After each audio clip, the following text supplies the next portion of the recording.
Imagine une entreprise capable de rassembler toutes les traces que tu laisses derrière toi. Tes conversations, tes achats, tes déplacements, tes activités en ligne, pour tout centraliser dans un logiciel capable de reconstituer ton quotidien presque en temps réel. Et ben ça, c'est la spécialité de Palantir. Une petite start-up née dans l'ombre de la CIA qui aurait joué un rôle clé dans la traque d'Oussama Ben Laden. Depuis, ils n'ont cessé de grandir. Aujourd'hui, ils travaillent avec la plupart des agences américaines, plusieurs gouvernements européens et des mastodontes de l'industrie comme Airbus ou BP. Mais derrière cette image de technologie miracle se cache une réputation beaucoup plus sombre. Surveillance de masse, contrats secrets, manipulation politique, autant de scandales qui en font l'une des entreprises les plus controversées de la tech mondiale.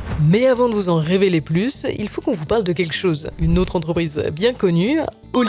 Avec eux, aucun mystère, ils proposent toute une gamme de boissons de super qualité avec des arômes et des colorants naturels. Bon, on est bien d'accord, c'est pas là pour remplacer l'eau. D'ailleurs, n'oubliez pas de vous hydrater, c'est important. Mais ils peuvent vraiment prendre la place de toutes les autres boissons bien moins saines, comme les sodas. Pas de sucre ajouté, à la place des édulcorants naturels comme la stevia ou le sucralose. Avec ça, pas de prise de poids ou de caries. Et pour les fans de la salle ou des sessions gaming qui tournent aux boissons énergisantes, ils ont ce qu'il vous faut, la gamme énergie. Ils ont remplacé la caféine à l'intérieur par une version cristallisée, la New Caf. Efficace bien plus longtemps et surtout pas de crash post-caféine comme pour les autres boissons. Ça reste un boost, donc comme les boissons du genre, c'est seulement pour ceux qui ont plus de 16 ans. Une seule boîte représente 50 canettes, donc c'est écolo et varié en plus. Hydratation, milkshake ou iced tea, il y a des parfums pour tous les goûts. Perso, mon préféré, ça reste le iced tea pastèque et hibiscus. Un vrai bonheur. Ils ont même un coffret découverte qui permet de tester 26 parfums différents, parfait pour te faire un avis. Tu peux même profiter des codes Technotrash et Technotrash 5 pour avoir des réducs. Si ça te tente, il y a juste à suivre le lien en description. Comment fonctionne Palantir ? Palantir vend deux logiciels, Gotham et Foundry. Les deux servent à faire de l'analyse données, mais pas vraiment pour la même utilisation. Gotham, c'est un outil d'investigation. Son taf, c'est faire des liens entre des infos incompatibles et souvent bordéliques. Des écoutes téléphoniques, vidéosurveillance, transactions, réseaux sociaux, rapports en tout genre. Faut imaginer ça comme les tableaux d'enquête dans les films policiers, mais en puissance 10 000. Foundry, lui, est beaucoup plus tourné vers l'industrie. En gros, il transforme votre boîte en un jeu de gestion type Frostpunk. Vous voyez en temps réel ce qui marche, ce qui bloque, vous testez des scénarios, bref, le Graal ultime de la gestion. Ils ont aussi développé des sous-modules pour aller avec. Par exemple, Apollo, qui leur permet de déployer ou mettre à jour leur logiciel dans des conditions extrêmes, genre un sous-marin. Il y a aussi Métaconstellation, un réseau d'une centaine de satellites qui permet de repérer des mouvements de troupes ou d'analyser un champ de bataille depuis l'espace. Ou encore AAP, une surcouche d'IA qui permet de proposer des scénarios tactiques ou même d'automatiser des décisions industrielles ou militaires. Bref, c'est du très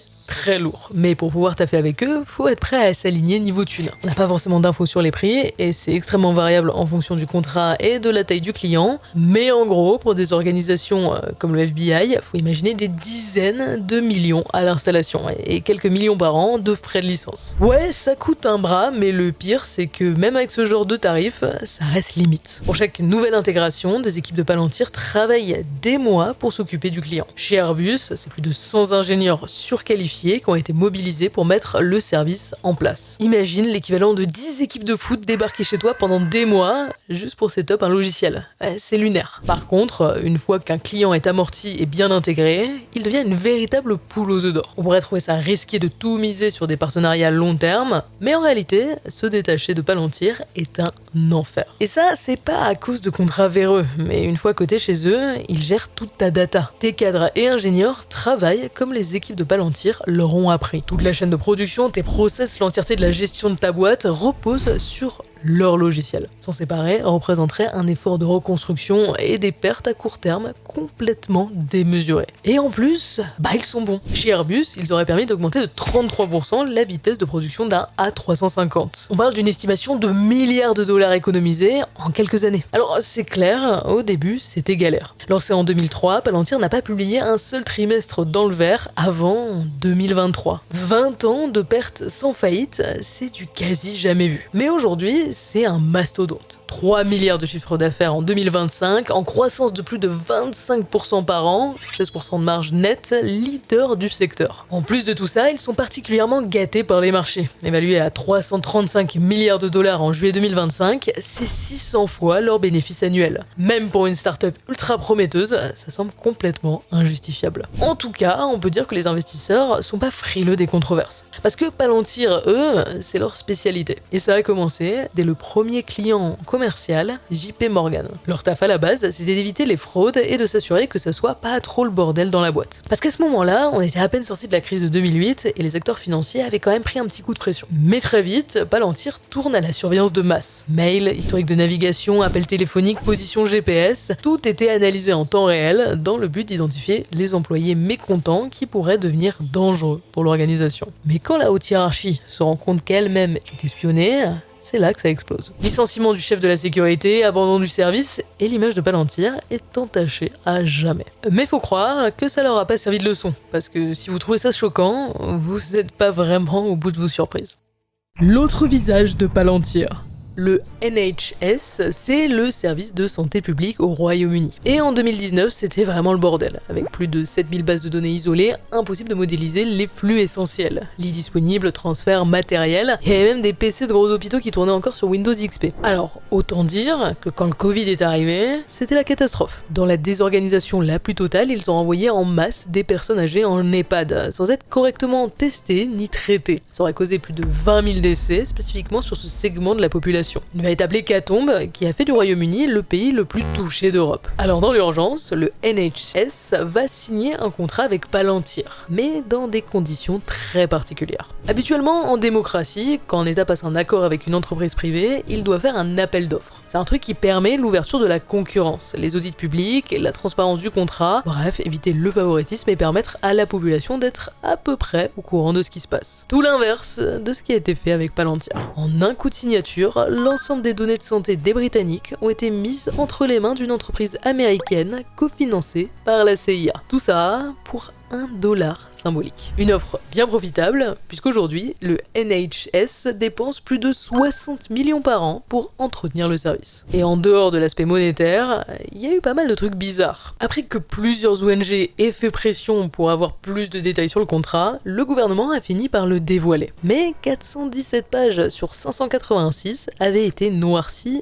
et rendues illisibles. Cette censure a provoqué plusieurs actions en justice qui, aujourd'hui encore, n'ont mené à rien. Mais leur scandale le plus récent, ça s'est passé juste après l'investiture de Trump, quand ils ont passé un contrat à 30 millions de dollars avec l'ICI pour lancer Immigration OS. Un service qui croise caméras de surveillance, données bancaires, réseaux sociaux et plein d'autres trucs pour traquer en temps réel les immigrés à expulser. Et on parle pas que de grands criminels, mais aussi de gens juste en situation irrégulière. Alors bien sûr, si t'as rien fait de spécial, l'État va pas exiger l'accès à tes comptes bancaires pour te traquer, mais ça a quand même fait un sacré bordel. Des manifestations sont organisées dans tout le pays, notamment dans les villes les plus progressistes, mais le plus fou, c'est que même chez les électeurs de Trump, ça a été largement critiqué, notamment à cause du liberticide de l'opération. Au moment où cette vidéo est postée, Palantir en subit encore les conséquences via des démissions internes et des confrontations avec des ONG comme Amnesty International. Mais c'est pas du tout le truc le plus occulte auquel ils aient participé. WikiLeaks, c'est une ONG fondée par Julian Assange en 2006, qui a pour objectif principal de dévoiler des documents confidentiels provenant de milieux politiques, financiers, militaires, bref, permettre un peu plus de transparence vis-à-vis des activités de certaines organisations. Parmi les plus gros leaks, on retrouve notamment la publication de plus de 250 000 communications diplomatiques